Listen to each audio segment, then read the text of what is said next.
Good afternoon, I'm Madison Pelletier. And I'm Katie Love. We're here in Fort Collins at Hughes Stadium where the Horned Frogs just beat the Rams 27-0.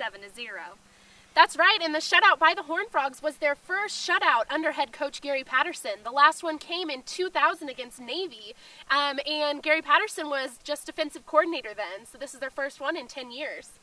You know, Madison, that's really impressive, but the first half of the game was rather slow. We didn't have any touchdowns. The only points came from 2 field goals by Ross Evans.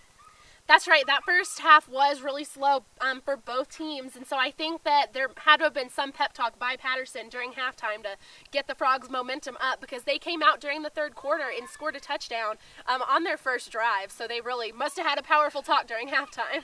Yeah, you're right, Madison. Ed Wesley actually had that first touchdown, which was 8 yards, and he really had an impressive game even after being injured at SMU last week. He had 2 touchdowns.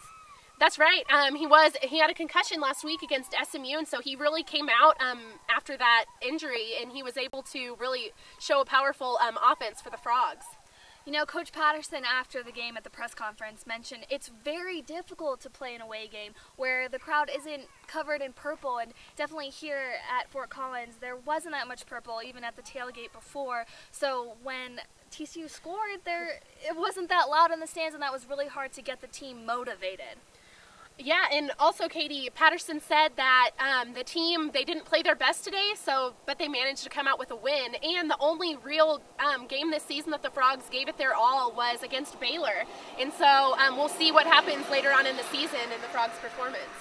Yeah, Coach Patterson also mentioned that the weather was great here. And last year at Colorado it was freezing, so he was happy to have some warm weather. Well, that's all for now. I'm Katie Love. And I'm Madison Pelletier. Have a good afternoon.